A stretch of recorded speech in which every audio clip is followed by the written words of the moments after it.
আসসালামু আলাইকুম।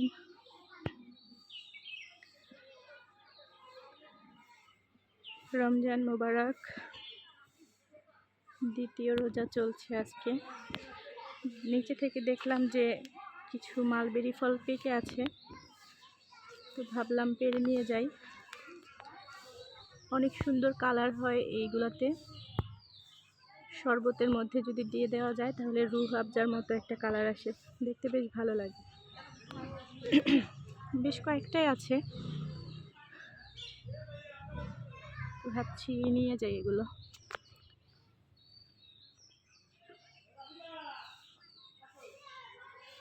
বিসমিল্লাহ।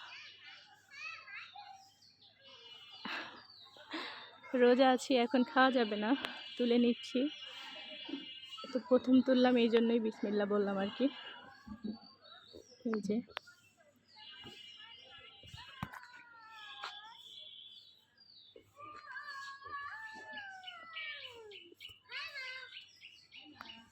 হ্যালো মা। আমার নুসাইবা নিচে বসে আমাকে হাই বলছে।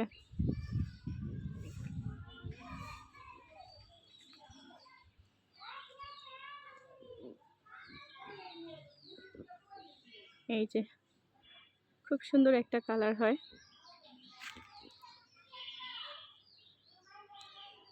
এই যে এই কালার যখন হয় তখন খেতে খুবই মিষ্টি লাগে। এই ফলগুলো বেশ মজা, কিন্তু এই যে হালকা লাল যখন থাকে, এই যে এরকম, তখন কিন্তু একটু টক টক হয়।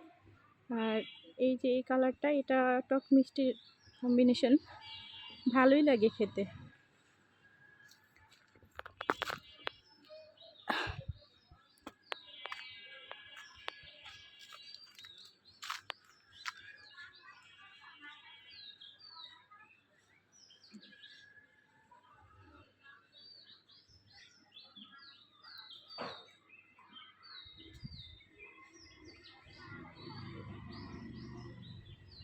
কোনো বাটি নিয়ে আসলে ভালো হতো।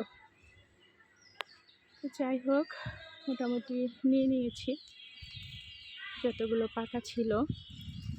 আজকের ইফতারে শরবতের মধ্যে গুলে দিয়ে দেওয়া যাবে।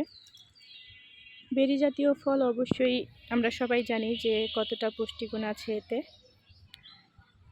তো সবাই মিলে আর কি খেতে গেলে যে কম পড়ে যাবে, শরবত বানিয়ে খেলে সবাই খেতে পারবে।